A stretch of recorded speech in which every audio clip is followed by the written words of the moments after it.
and give these, I call them bay window reviewers. It's a guy who gets a scope and he looks out the front window of his house. He scans his neighborhood and then he says, this scope is awesome. I think it looks better than my other scope I replaced it with. So my thinking is let's have criteria that you can go down the list and say, and I actually, I put a 1 to 10 scale on glass. I put a 1 to 5 because everybody weights glass incorrectly. It's all subjective. My eye is, so to show that, yeah, like exactly what you said, the optical quality of it is third in a line, not first. I think it's important too that people can break down the optical points or qualities, and what I see that people don't necessarily look at it and the way they should is the difference between resolution and contrast.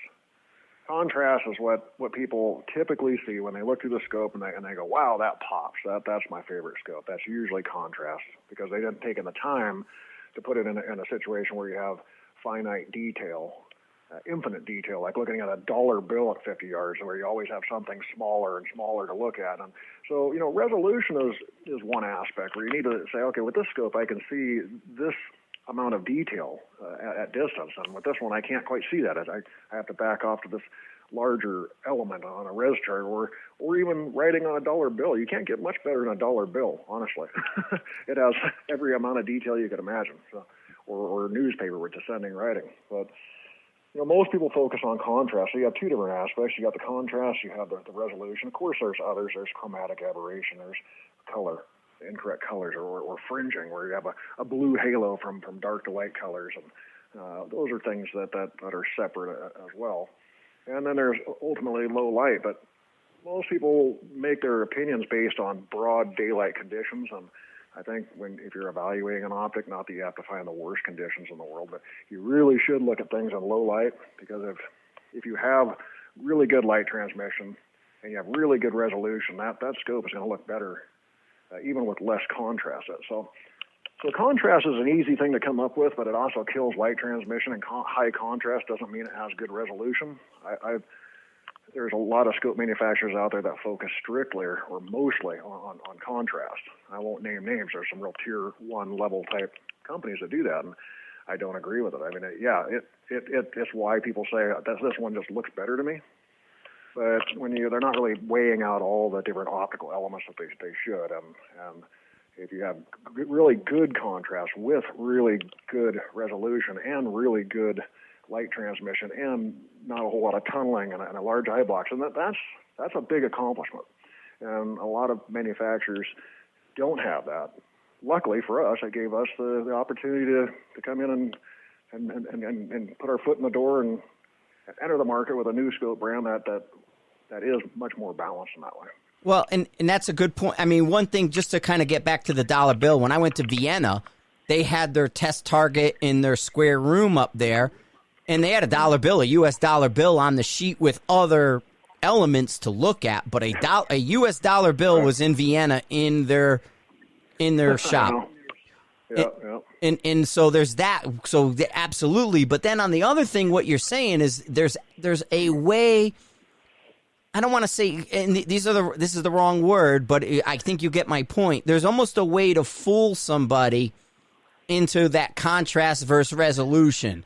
So you can basically say, hey, look at this pop, like you're saying, which a lot of people do. Hey, look at the pop on this. But they're really kind of fooling people in the reality of it.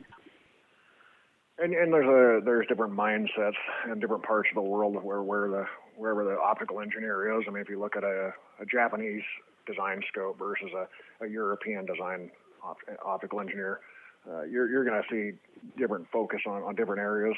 Japanese will focus more on resolution, for example, and the Europeans will focus more on contrast and light transmission. And that's pretty typical. So you can get either the Japanese or the Europeans, for example, to focus on what you want, but you really have to specify. You have to say, here's the parameters that we want. We want this thing to be a nice, equal, balanced setup out of all these three different elements, Like I say, looking at scopes and bad conditions and looking at ultimate detail for resolution, to me, is a better indicator of the quality of the optics overall. Contrast, sure, you can pretty much get a feel for that right off the bat, looking in broad daylight. So I move on to other things that will take a little more time to decipher or test and evaluate.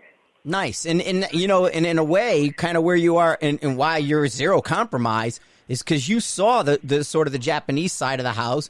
You then saw the European side in with the tier 1 on both sides of those houses.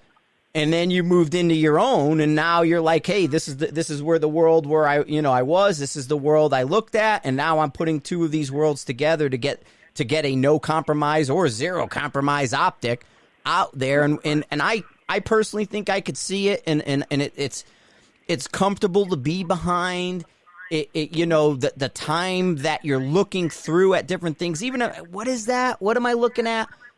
It doesn't wear on your brain, your head, your eyes, however you want to look at it, because I do think you have a nice balance of that resolution and contrast within and then the zero compromise optic, that it's not putting any strain on me trying to pull one or the other out.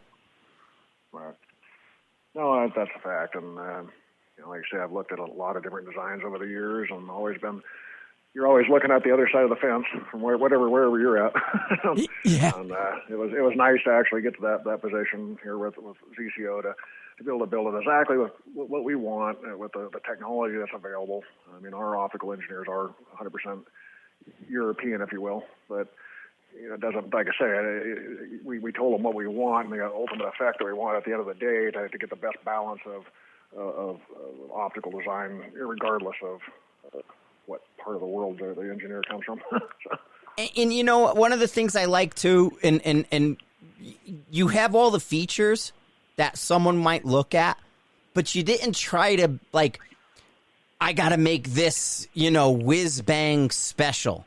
You basically said, well, these are the best practices that work, and I'm going to put this into this, and there's nothing on the optic that you kind of look at and go, ooh, I think I'm going to break that. Or, why did you put it there? Why is it in my way? You didn't move things around to try to get your silhouette to stand out from somebody. But I do like the little tiny things in a zero compromise. The arrow that shows me looking from the top down where my turret screws are. Right. Small. There's a lot of little things like that, but you're right. I mean, people ask all the time, well, what's the one reason I should buy a ZCO over the competition? Well, it's not the whole balance, but the overall package. It's not that there's one. We don't sell off a gimmicks, and we're a tier 1 scope, so I can't sit here and say that we have this one little feature or aspect that the reason why you should buy our scope. Our scope is the best because it's the best balance of all these things in one package by far. But that's the one reason. The one reason is actually multiple things put into one package. That's the one reason, if you will. Well, and this is something that that I think is a testament to the work you did.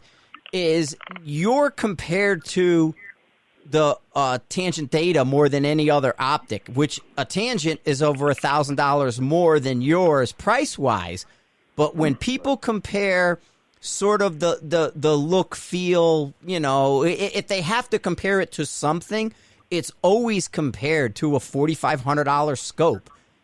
You do not see zero compromise talked about in the same vein, in the same way as a $2,500 scope, where you may get a $2,500 scope that's discussed with a $3,000 scope. You may get a $1,500 scope discussed with a $2,500.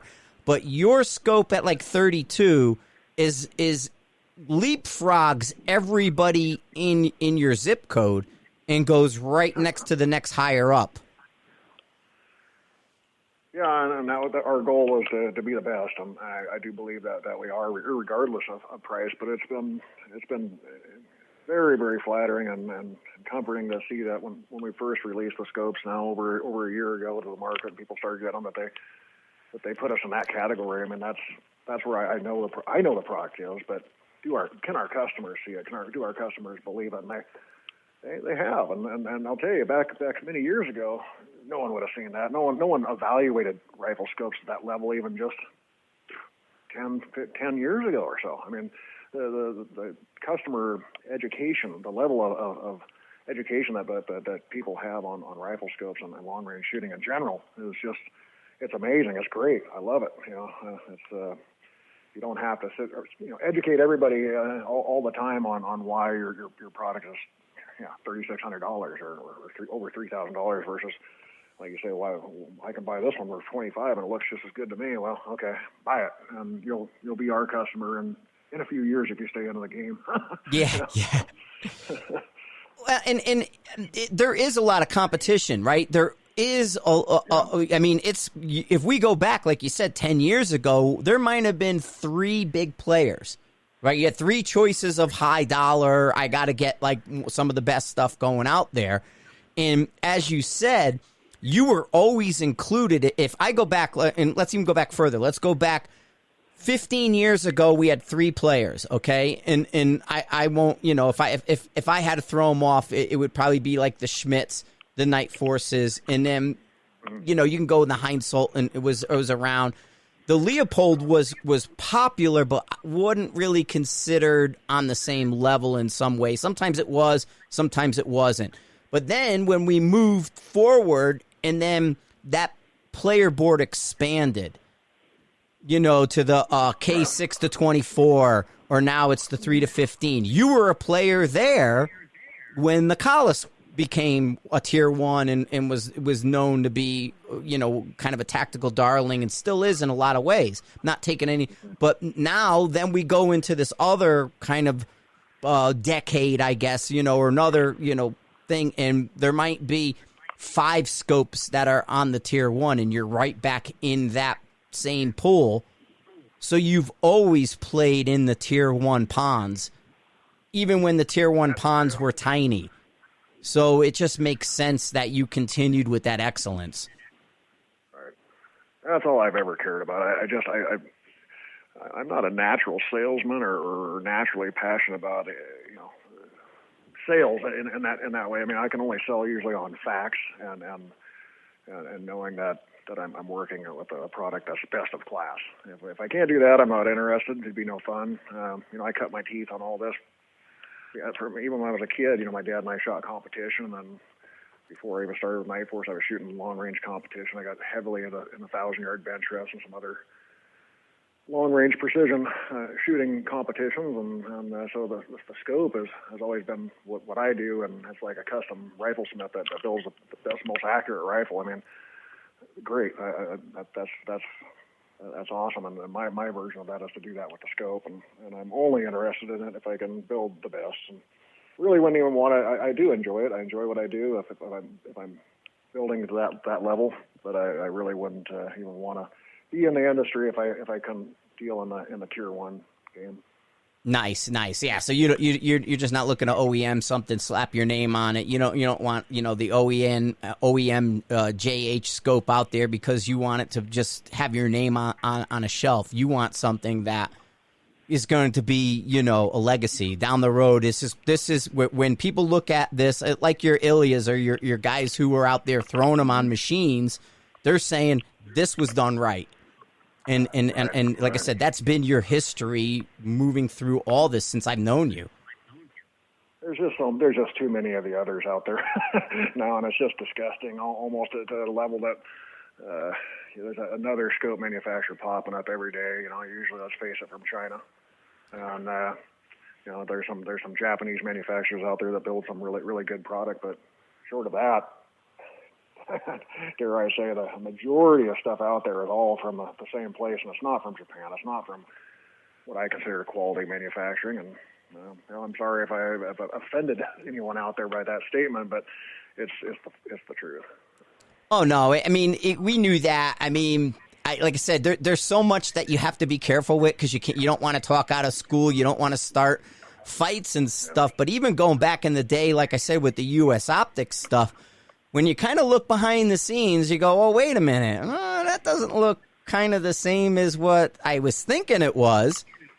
And I agree. You don't. I mean, no. We're trying not to. If anybody can tell, we're dancing around any names or calling anything out. But it's something that you